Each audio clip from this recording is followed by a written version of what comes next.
Hola, hoy hablaremos un poco más de México, un país subdesarrollado. ¿Por qué México es un país subdesarrollado? Así como introduciremos bien este tema un poquito más a fondo.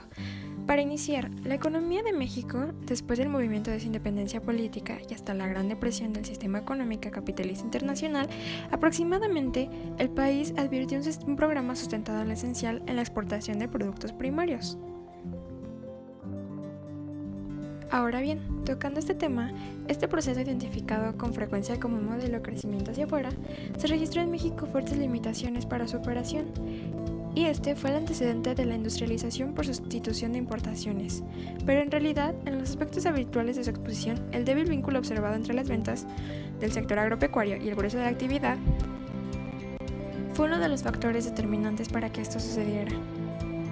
Por otro lado, México tuvo en el siglo XX importantes transformaciones económicas, que no se explican por sí mismas sino en su relación con otros cambios políticos. La historia económica de México en el siglo XX no es indiscutiblemente monocromática, pues no se lograron superar todos los rezagos del país. No se pudo dejar atrás el subdesarrollo, pero sí se alcanzaron avances importantes, y la economía mexicana experimentó el periodo de crecimiento más prolongado que ha tenido desde que comenzó nuestra vida independiente. Ahora bien, la medición del desarrollo humano es un elemento fundamental para el diseño de las políticas públicas de un país, entre otros factores. Permite evaluar los avances o retrocesos en las condiciones de vida de sus habitantes, establecer la magnitud del problema del desarrollo.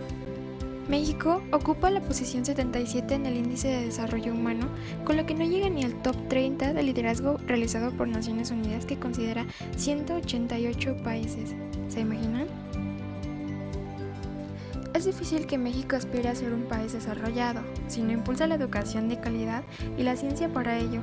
Se requiere que tenga financiamiento de parte del gobierno, ha avanzado en aumentar la cobertura en educación, pero aún faltan mayores esfuerzos en bachillerato y en la enseñanza superior. La tasa neta de escolarización pasa de 98.4% en primaria y se reduce a 62% en preparatoria. Gráficamente hablando, podremos ver que los países más desarrollados son los que más invierten en la educación, y para esto, México ni siquiera aparece en esto. En cambio, los países de la Unión Europea, la calidad del sistema educativo es uno de los principales objetivos de los gobiernos.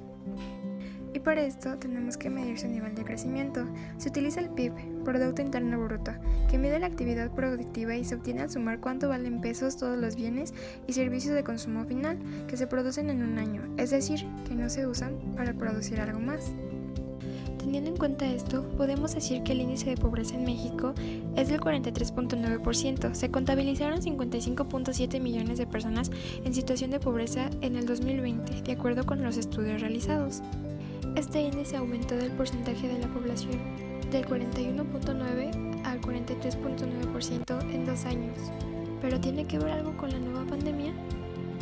Efectivamente, en el 2020 la economía mexicana retrocedió un 8.5%, su mayor contracción en casi 100 años por el devastador efecto de la pandemia, que obligó a las autoridades a suspender algunas actividades para evitar la propagación del virus, es decir, es una consecuencia más de un crecimiento del empleo que cubre una mayor precariedad laboral y un estancamiento o incluso disminución de los salarios reales, especialmente de los jóvenes que también siguen afectados por dicha pandemia.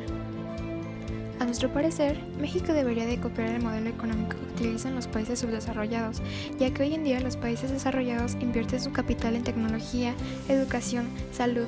En estos tiempos es muy demandada, la educación es prioridad para cada país y la salud para que la población no padezca de enfermedades crónicas y tenga un promedio de vida más larga. Si trabajáramos estos 3 puntos, México sería un país desarrollado.